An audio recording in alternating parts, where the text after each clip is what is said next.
Hai friends, seperti kalian tahu, memiliki rumah mungil mengharuskanku untuk memaksimalkan ruangan di dalam rumah.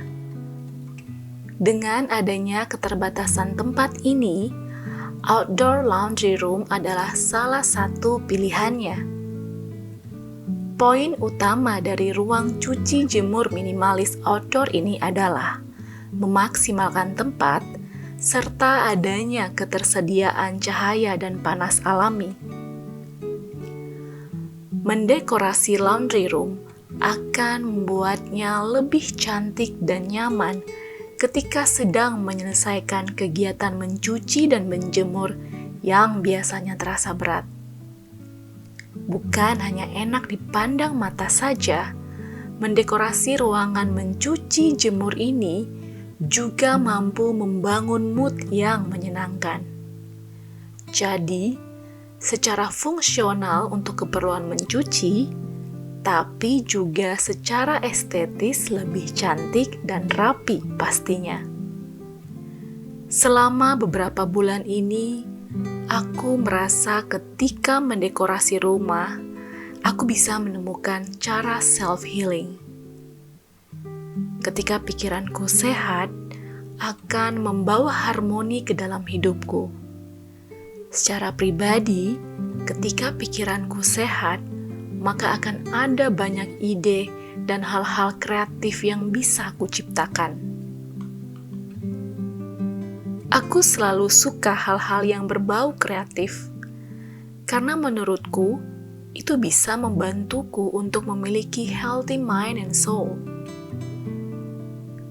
Ketika kita bisa melakukan hal-hal yang kita suka, itu bisa membantu kita sehat secara mental dan emosional. Maksimalkan waktu kita untuk melakukan apa yang kita suka dan bermanfaat bagi kita. Minimaliskan hal-hal yang membuat kita stres dan memakan waktu kita dengan sia-sia. Kebanyakan dari kita tidak menyadari kalau tiap harinya waktu kita bisa habis untuk hal-hal yang tidak berguna. Contoh, melihat media sosial terlalu lama, hingga kita merasa cemas karena melihat postingan yang membuat kita feel insecurity. Contoh lainnya adalah menonton serial drama sampai 16 atau 20 episode dalam sehari karena kita penasaran dengan endingnya. Ya, walaupun sebenarnya kita tahu tidak ada faedahnya buat kita. Aku tidak mengatakan melakukan kedua hal itu salah. Poinnya adalah kita harus sadar ada banyak hal yang menjadi pemicu dalam hidup kita yang membuat kita melakukan hal-hal yang tidak penting, hal-hal yang tidak esensi yang berdampak pada tujuan hidup kita. Karena memang biasanya kita tidak menyadari bagaimana cara kita menghabiskan waktu dalam sehari itu sangat menentukan masa depan kita.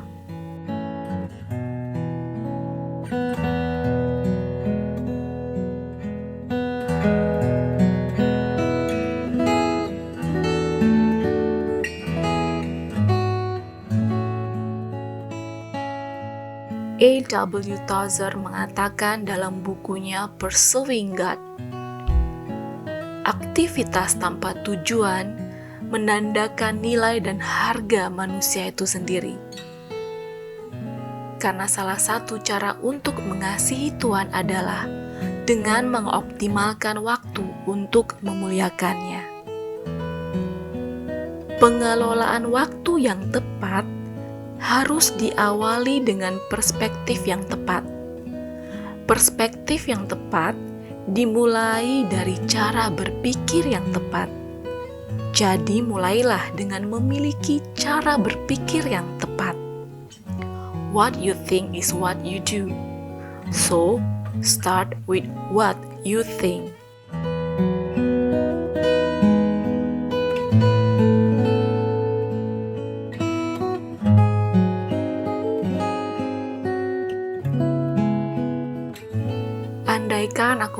mengetahui hal ini 10 tahun yang lalu.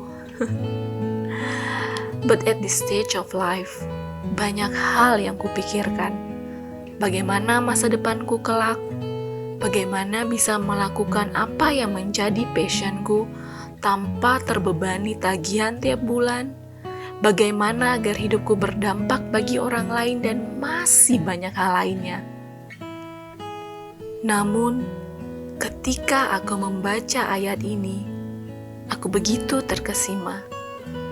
Yakni bagaimana Paulus begitu simpel menuliskan kepada jemaat di Filipi untuk mulai memikirkan beberapa hal, yaitu semua yang benar, semua yang mulia, semua yang adil, semua yang suci, semua yang manis, semua yang sedap didengar, semua yang disebut kebajikan dan patut dipuji.